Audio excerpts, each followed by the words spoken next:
When you step inside the Château de Brissac, it feels like you're stepping into another time. You take in the foyer. The room is imposing.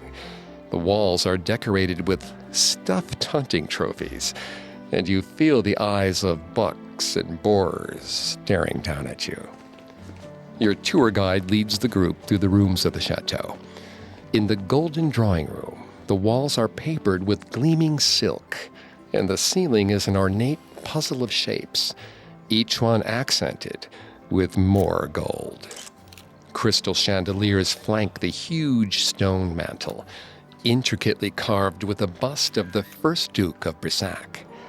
The other members of your tour group ooh and ah, taking pictures and staring at the ceiling with the same reverence they would show the Sistine Chapel. You're feeling unimpressed, but you're not here to admire the grandeur. You're only interested in meeting the Green Lady, who has inhabited the chateau for over 500 years. She's one of the most consistent spirits to reveal herself to travelers, and you've flown halfway around the world to document her existence. When the tour group heads downstairs to the wine cellar for a tasting, you carefully slip away, unnoticed. You move slowly to keep your footsteps quiet on the stone floors as you walk toward the chapel tower, where you know to look for La Dame Verte. The thick wooden door to the chapel is closed, but then you hear it. A woman moaning. La Dame Verte. Her pained sounds triggers your adrenaline, making your heart pound. She wails again, louder this time. You steady your nerves and put a hand on the doorknob. You take a deep breath and then turn the handle, ready to meet a ghost.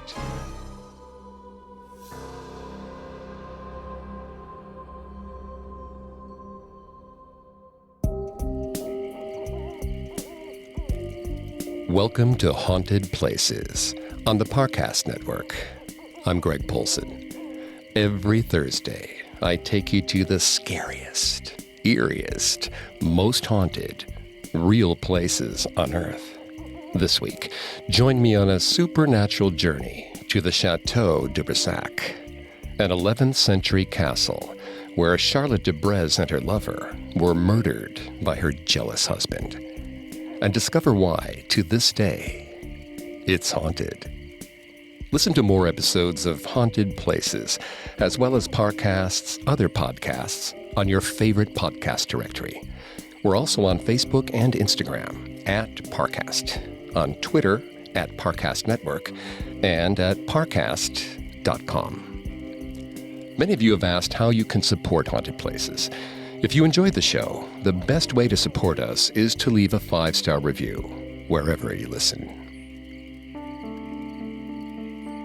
The Château de Brissac was not always the luxury mansion it is known as today. When it was built in the 11th century, the French counts of Anjou constructed it as a castle fort. It has been rebuilt over time. The only original structures remaining today are the twin castle towers. In one of those towers is the family chapel, home to the mysterious woman known as La Dame Verte. Charlotte de Brézé first lived in the chateau in the mid-1400s. The King of France, as a favor to the bride's mother, arranged marriage between Charlotte and Count Jacques de Brézé. Despite their 6 children, the union never quite took. When the 2-week respite from her husband was over, Charlotte sat at her dressing table, brushing her hair and deciding what jewelry to put on. Her imbecile of a husband had sent a messenger with a crude and direct note. He had returned. They would take communion together. It was a blunt, troubling end to what had been a magical 2 weeks. Her and Pierre alone in the chateau, free to play as though they were husband and wife. Their affair had started a few months before, Friends since childhood, the Count and Pierre had a brother's bond. But Charlotte and Pierre fell into a natural lust that took them both like wildfire. And when the Count announced an upcoming hunt, Charlotte had persuaded Pierre to stay behind. The Count had been so disappointed that Pierre wasn't joining, he nearly called the whole thing off. But Pierre, clever as always, had painted a picture for the Count of the trophy he would claim. Charlotte was already dreading the next gruesome addition to the Count's prized collection. But a fortnight alone with Pierre was worth another set of antlers on the wall. And now the Count was back, and the dream was over. Just thinking of it made her throw her brush on the vanity and frustration. He wasn't worth this much effort. With little urgency, Charlotte sauntered through the quiet hallways toward the chapel tower. Let him wait for me for once, she smirked to herself. Little victories were all she had left. When Mother first told her about the marriage arrangement, Charlotte had fantasized about her future Lancelot, a glorious, well-groomed nobleman in the countryside who respected her and took her on walks through the garden. The Count lived up to none of these expectations. He was a brute. He was rude. And he permanently smelled like horse manure. Mother had sold her off to secure her own place in society. And now, Charlotte was banished to the wild country with this repulsive lout. She knelt to pray in front of the altar in the chapel, counting her rosary, disappointed to see the Count had not yet arrived himself. Her thoughts naturally drifted to her Pierre, who was never late and never smelled of the barn. He was a true gentleman, an unwavering specimen of good upbringing.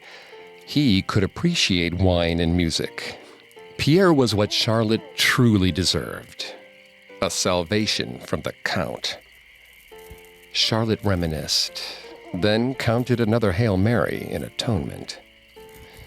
She was pulled from a reverie when she heard the Count's slow approach on the tower stairs. When he finally arrived, Charlotte stood to greet him. The flickering candles on the altar cast shadows on his face and made his eyes look dark and hooded. His movements were slower tonight.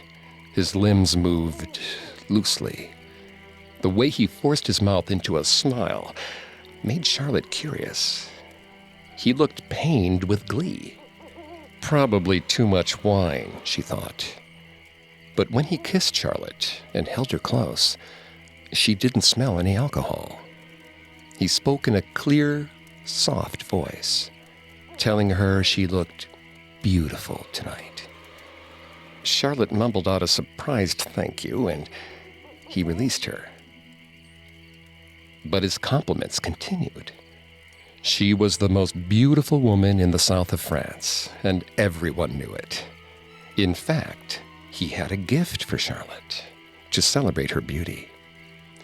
She smiled uneasily, but something about this felt off.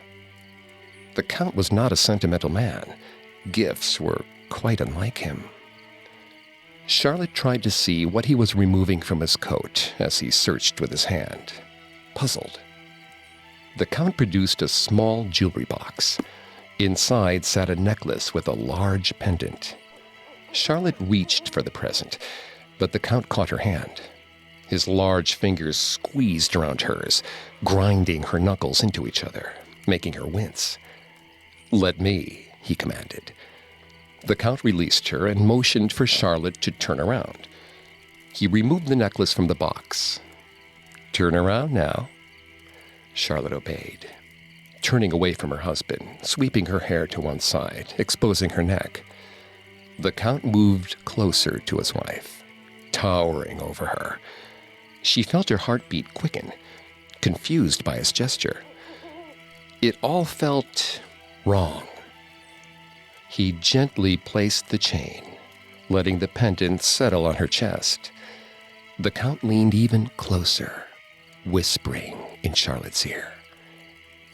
Pierre sends his love. He yanked the ends of the chain, pulling the necklace around her throat like a garrote, cutting into her skin. But the delicate necklace immediately snapped, freeing Charlotte. She screamed, calling for help, but the Count easily overpowered and tackled her. He drove his knee into her spine, pinning her down, but she continued her cries of fear. His huge hands closed around her neck, and her shouts were silenced. His knuckles scraped against her jaw as he squeezed, forcing her mouth closed. She tried to breathe through her nose, but couldn't. Tighter and tighter he squeezed.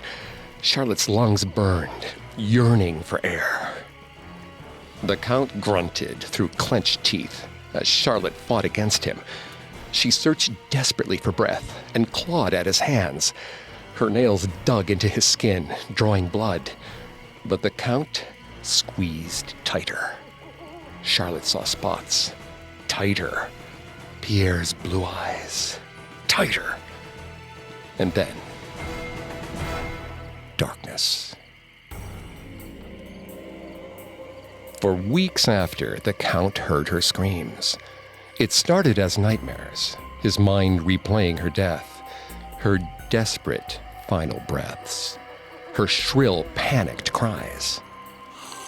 He drank deeply from his wineglass. It didn't make the nightmares stop, but at least this way he could sleep. It was just past midnight, and the Count was on his third bottle. That awful woman. What a waste their marriage had been. Even now, in death, she plagued him, humiliated him. He should find a new wife as soon as possible. But this time, he would leave the king out of it. As his mind started to entertain the possibilities, his eyes grew heavier and heavier until he fell into a dreamless sleep. He woke up to loud cries of agony. His head pounded, and he wasn't sure if this was another nightmare, until the moans came again. It was a tormented sound that echoed through every room. The Count stood up, though he wobbled on his feet and lost his balance. He thudded hard onto his back, knocking the wind out of him. He tried to breathe and closed his eyes. He was acting like a fool, drunk, hearing things. The moan came again, louder, closer. The Count scrambled to his feet. First, he saw her hair. It peeked out from behind the door, dangling and swaying back and forth. Her head slowly came into view. It was tilted down, looking at the floor, so the Count was unable to see her face. She moaned again. It was deep and full, and seemed to penetrate every inch of the room. The moan became part of him, pounding in his head. He crossed himself. Oh, Charlotte, what have I done? Her skin had gone gray, decayed, exposing sinew and tendons, and the beginnings of bone. The moan grew louder and louder. It was in everything, the walls, the bed, his ears. The room even shivered with a vibration of sound. The Count fell to his knees. The cacophony was so loud he could not even hear himself scream.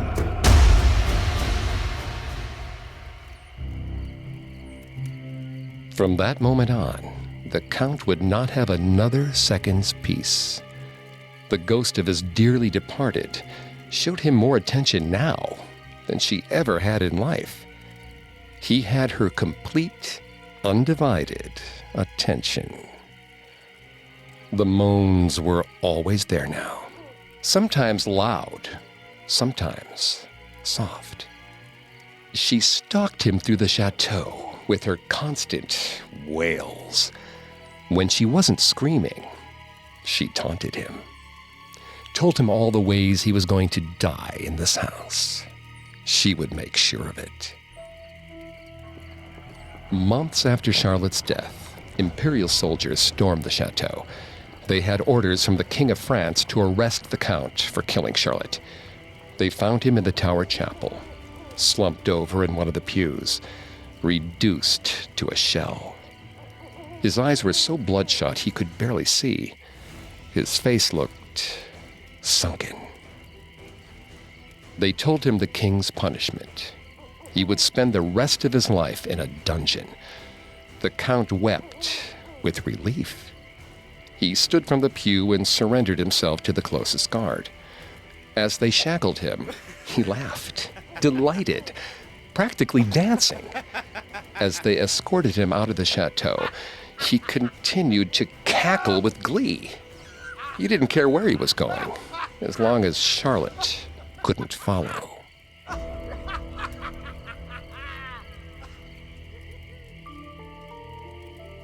Charlotte de Brissac was murdered by her husband Jacques on the night of May 31st, 1477, after he found out about her affair.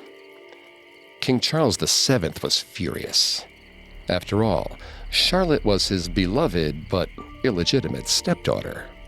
He threw Jacques into prison and passed the chateau onto the couple's son.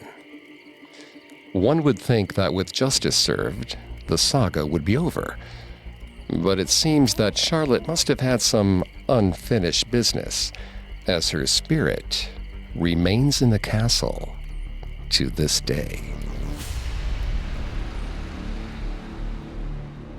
Coming up, we'll hear more about Charlotte's continued presence in the Château de Brissac. Now, back to the story. The residents of the chateau claim that more than a memory still walks the halls of Brissac. Charlotte's ghost is referred to colloquially as La Dame Verte, or the Green Lady, and her dying moans of agony have been heard on every floor. Her spirit has been seen primarily haunting the chapel tower, though she typically only reveals herself to men. In the early 1600s, the Château de Brissac was rebuilt by Charles II of Causse. For his support in the French Wars of Religion, Charles had been awarded the property, the title Duke of Brissac, and the funds to renovate by King Henry IV. He converted the dilapidated medieval castle into a 7-story masterpiece that is still today the tallest chateau in all of France. But a renovation won't do much to remove a vengeful spirit. Chloe watched from the stone foyer of the chateau as the household staff unloaded trunk after trunk of her and her husband Charles's possessions. She was trying her best to contain her excitement about moving into the chateau in front of poor Charles. His father's death was an unexpected blow. She'd never been able to get the details directly from her husband, but she knew enough from the gossiping staff. Charles Sr. had gone down to the wine cellar to retrieve a special bottle for his dinner party guests. Only he was allowed in the wine cellar. A key hung around his neck at all times. The gathered guests were giving him a proper send-off before his weeks of travel, and had gone through several bottles already. When Charles Sr. didn't return to the table with reinforcements, the party assumed he had retired to rest up for his trip. They continued to drink without him, late into the night. It wasn't until Charles Sr. missed his scheduled return date, nearly a month later, that anyone thought he might be missing. And it wasn't until a foul smell began to emanate from the wine cellar that anyone realized he had never left. The physician said he must have locked himself in the cellar accidentally. No one heard his cries for help through the thick stone. And even if they had, Charles Sr. held the only key. Now, Chloe's husband, Charles III, was the reigning Duke of Brissac. After the funeral, they had gone home to pack up their Paris apartment and relocate to the chateau, where Chloe would be a duchess. While Chloe felt at home, Charles said the house was full of ghosts. First his mother, who died giving birth to him. Then his father, dead of either drink or stupid pride. The chateau brought back all these painful memories. But Charles was a man of duty. It was his responsibility to assume the title of Duke, and the Duke of Brissac lived in the Château de Brissac. End of story. They had only been married a year, and she was still falling deeper in love with him.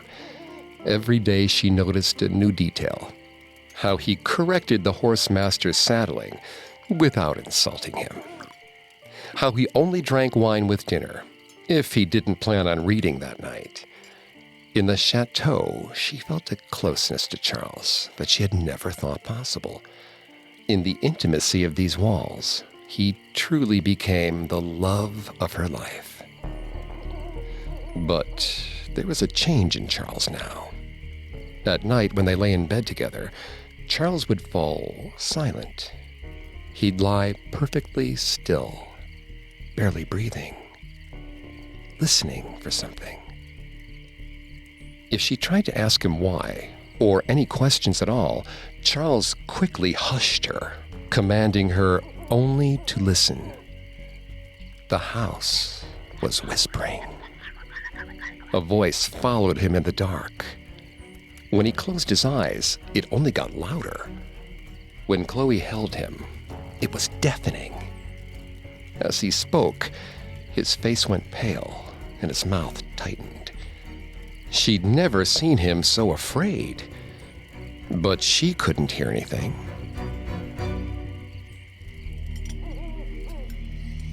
Chloe watched Charles from the opposite end of the dining room table, picking at his food instead of eating it.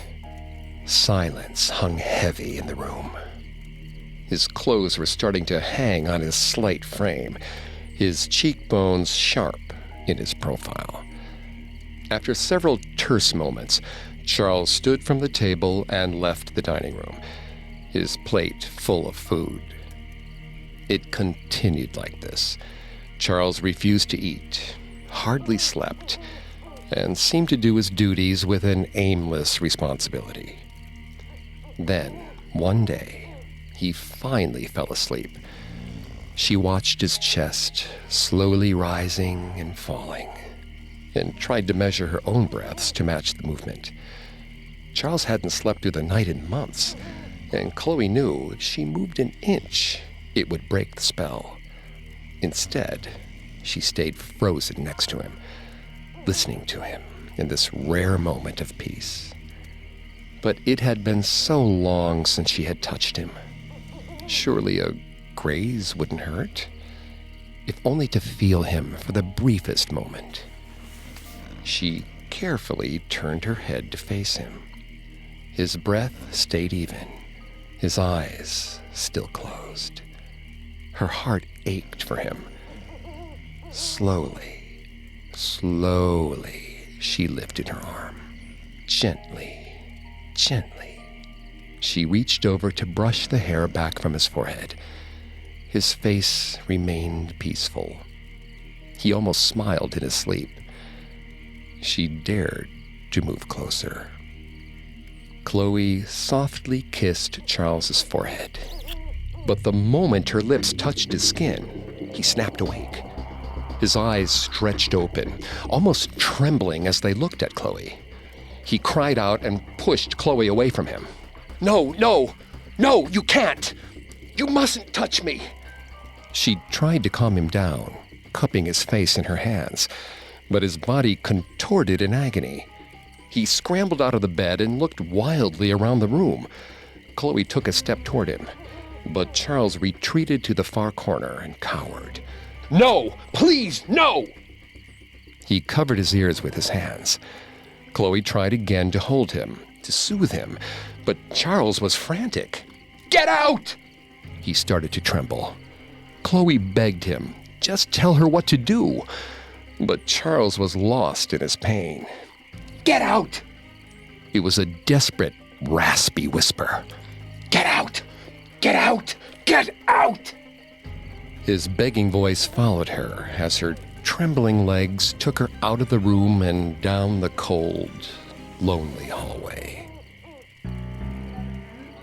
The next morning, Chloe heard the kitchen staff discussing Charles's latest episode while they prepared breakfast. Everyone in the chateau heard him screaming in the night, screaming about the whispers, the voice, La Dame there. That name was what the staff whispered to each other when they thought Chloe couldn't hear. Charles had told her the story of La Dame Vert once, but that's all it was. Just a story told to him as a boy by a nanny trying to entertain him and keep him quiet. But now, it was so much more than a story. Every day, he was more and more consumed by La Dame Vert. And her whispers became threats, taunting him, telling him that Chloe would hurt him. Anything she said to tell him otherwise was drowned out by La Dame Vert. One afternoon, she found half the household staff huddled outside the library in the East Wing. Charles had barricaded himself inside after finding several bruises he couldn't explain. He raved on the other side of the door, bellowing accusations. Someone was trying to kill him. Everyone around him wanted to hurt him. La Dame Vert would use all of them against him if he let them. He hurled a chair against the door with a thunk and a crack. Another chair soon followed. Charles cackled as he built his barricade, sending more pieces of wood into walloping splinters. Chloe sent one of the men to get a physician and ordered the rest of the staff away from the hallway. Charles hissed through the door. "Idiot! I need a priest, not a doctor!" Another chair slammed into the pile. When the physician arrived, Chloe had them cut down the library door with axes. Charles wailed to be left alone as they chopped through the thick oak. It took another hour to move aside the pile of smashed tables and chairs and bookcases. Inside, they saw the destruction. Charles had taken every book from the shelves and ripped out pages from the different volumes. The curtains were yanked down into a crumpled heap on the floor. He was shredding all the silk wallpaper he could reach, yelling that he would find La Dame Vert's hiding place in the walls. Charles kicked and bit and thrashed against them, like a wounded feral animal begging to be left alone. Chloe tried to go to him, but the doctor held her back. He hurled debris and swung at them with one of the broken chair legs. One of the men retreated from the fray, holding his cheek, trying to stop the bleeding where Charles had left a deep gash. It took 5 men to eventually drag him out of the room. She knew she would have to tell him about the baby soon. But he was so fragile, and she felt paralyzed. Each kick and movement the baby made reminded her that she was running out of time. Once her maids noticed her belly, the news rippled to the rest of the staff. She never found out who it was who broke the news to Charles, but it was clear to everyone the day he found out. For a few hours, the light in Charles returned. He went to his father's wine cellar and brought up as many bottles of champagne as he could carry. He sent for musicians and insisted on a feast. If La Dame Vert was speaking, Charles wasn't listening.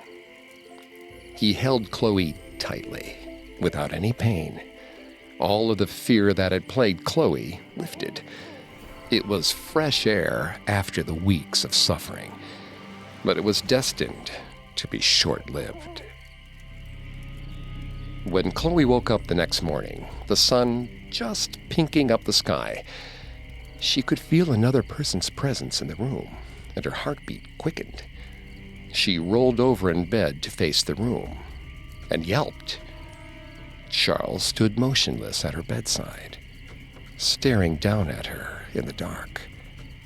He was deep under the influence of his torment. When he looked at her, it was as though he was looking at nothing at all. "Charles?" she questioned.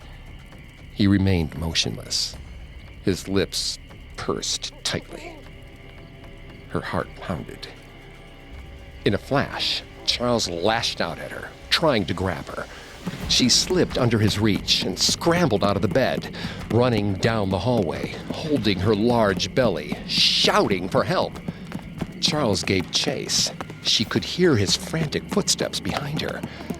Chloe's feet took her to the chapel tower. When she got there, she finally discovered where Charles had spent his nights.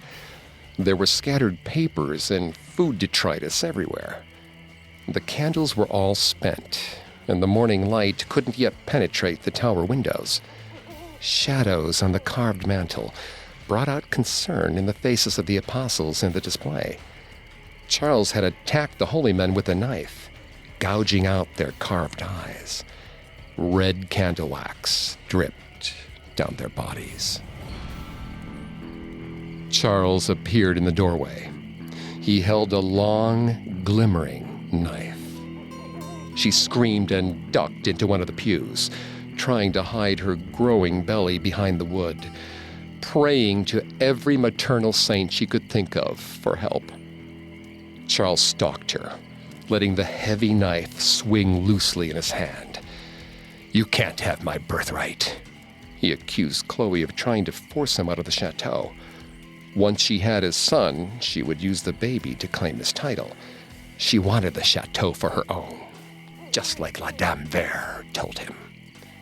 She could see the rage boiling under his skin. Chloe tried to talk him down. She would never want to be here without him. His footsteps were slow, but he stared directly into Chloe's eyes as he stalked closer toward her. She started to cry and begged Charles to stop. She would leave if that would help him. He scoffed at that. "You admit it. You'd steal my baby. My name." Charles stood over her, holding the knife firmly now, with intention. Chloe closed her eyes, bracing for the pain.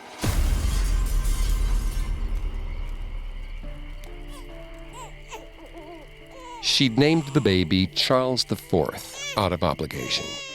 He fussed and squalled as Chloe walked him through the halls of the chateau. He could always tell where they were headed whenever she started down the steps to the cellar, and immediately resisted, squirming in her arms. When Chloe reached the bottom floor, she took the 40 steps to the door of the wine cellar. The baby wriggled in her grasp. Charles sat there on the floor, motionless. She held up the baby so he could see his father. She wasn't sure how long she would maintain the daily ritual, but for now, it gave her hope. The last light in Charles had been brought out by his son. If one smile or word from him would bring back her love, she had to try. But today was the same as every day before. Charles never moved, slumped against the far wall, his hair wild and covering most of his face. He never stopped mumbling to himself the constant nonsense about La Dame Vert. Chloe waited until the baby grew too restless, then closed the window. She held her son close and comforted him, cooing to him. They would try again tomorrow. The Brissac family has inhabited the chateau almost continuously since inheriting the property in the 1600s. Charles was one of many generations that has reported run-ins with La Dame Vert through the years. She almost exclusively reveals herself to men. Most have seen her in the chapel tower, the site of where she was murdered. She waits there, looking for ways to make lovers suffer as a form of twisted revenge. Coming up, we'll have more on the terrors of La Dame Vert. Now back to the story. Though all agree she still haunts the castle, There are differing accounts on how Charlotte de Brissac was murdered at the Château de Brissac. Some say the Count lured her to the chapel under pretense, already knowing about the infidelity and wanting to compel a confession from Charlotte. Whether it was the avowal of the affair or her reluctance to corroborate what he thought he knew, one story says the Count strangled Charlotte on the steps of the altar.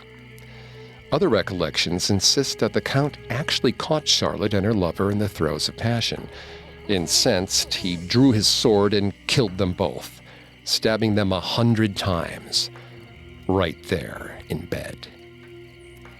Visitors to the chateau who have encountered Charlotte's ghost describe her wearing a green dress with gashes on her face and body that resemble stab wounds. This could lend credence to the account that this was a crime of passion.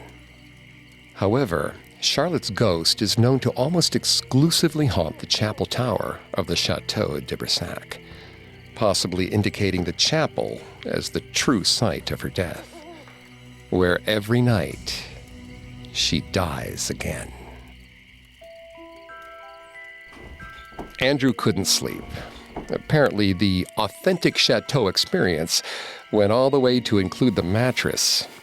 It was an antique four-poster frame with a gold-embroidered draped canopy, and was in fact the lumpiest surface his back had ever experienced. Andrew tried adjusting his pillows again, but it was useless. You'd think that a house built for French nobility could afford to spring for a Tempur-Pedic, especially when he was paying $500 a night. Miranda snored heavily next to him, like she did when she took a sleeping pill. She had blamed it on the jet lag. It was still the middle of the afternoon in New York, she said, but he knew it was to avoid him.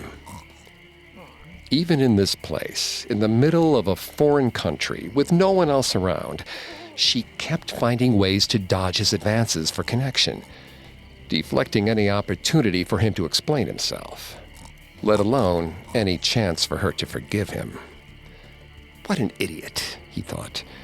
This trip was supposed to be his grand gesture to Miranda. She had always wanted to visit the French wine country. He loved the way she said Loire Valley, letting the foreign consonants roll around her mouth. He loved her, and he ruined it. His gut tightened. Total idiot. He needed a drink. It was definitely still drinking time in New York. There were a few extra bottles of wine in the kitchen when they ate dinner. Andrew would just have a glass to help him sleep, settle his nerves. He found his robe and quietly padded across the room, closing the door slowly behind him. His steps echoed in the empty stone hallways. Heavy tapestries lined the walls. In the dim light, the stitched figures appeared to move. Their eyes followed Andrew as he walked down the hall. He stopped walking. In the distance, he could swear he heard a woman crying in pain. Panicked, Andrew ran back toward their room. He flung open the door, ready to save Miranda from whatever made her scream. But she was still snoring away in bed, oblivious. But the crying continued. Andrew followed it to a winding set of stairs. He knew Miranda would chastise him for trying to feed his ego. He always wanted to play the role of the hero, she would say. It was too bad he could never live up to it. But he couldn't ignore the cries of anguish. He had to do whatever he could to help this woman. Andrew stood in front of the door of the chapel. The moaning on the other side was loud, even through the closed door. A sound so anguished that it set his teeth on edge. He slowly pushed open the door, looking inside. The moonlight shone through the stained glass windows, filtering the room in different colors. On the steps of the altar, a woman in a green dress lay face down, weeping and moaning in agony. Andrew slowly approached her and reached out a hand to comfort her. "Are you okay?" The woman whirled slowly to look at him. She tilted her head up, revealing a face covered in bloody gashes. Andrew gasped in horror. The woman's skin was rotten, and her face and body pocked with wounds. There were dark holes in her ruined face, where her eyes and nose should have been. Blackness so intense that Andrew couldn't stand to look at her. He quickly jumped back, unable to breathe.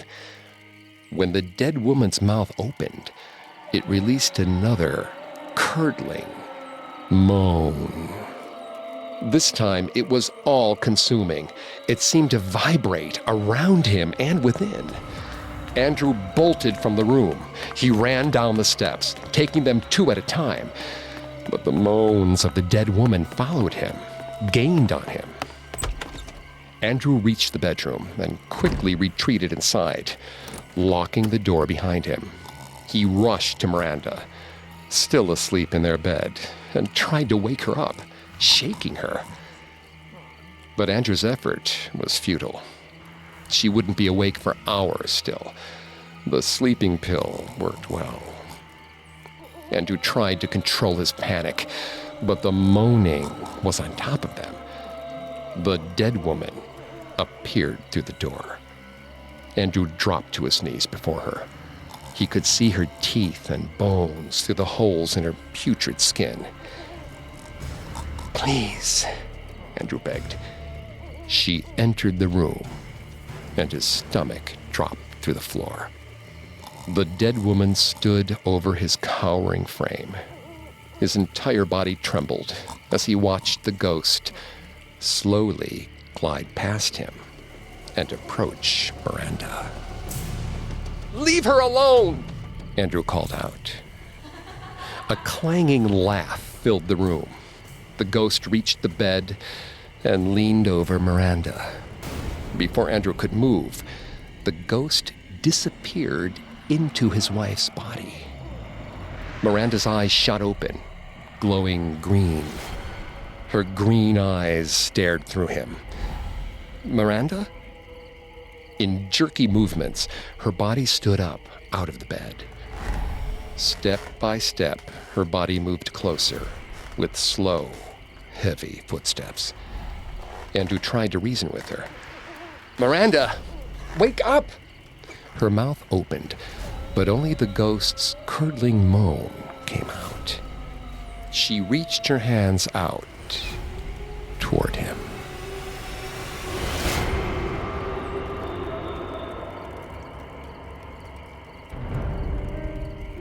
The chateau is currently inhabited by the Marquis de Brissac, the eldest son of the reigning Duke of Brissac.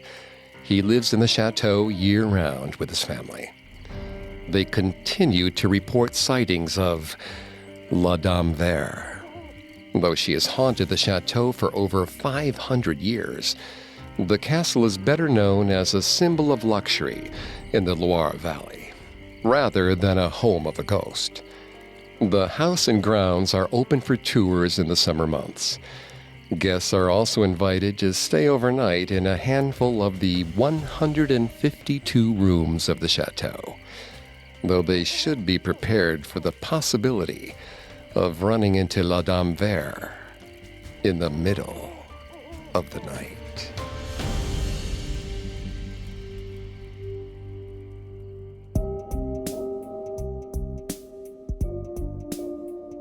Thanks for listening to Haunted Places. A new episode comes out every Thursday. Listen to all of Parcast's podcasts on Apple Podcasts, Spotify, Stitcher, Google Play, CastBox, TuneIn, or your favorite podcast directory. Many of you have asked how to help the show, and if you enjoy Haunted Places, the best way to help is to leave a 5-star review wherever you listen. We'll see you next week. Haunted Places was created by Max Cutler, is a production of Cutler Media, and is part of the Parcast Network.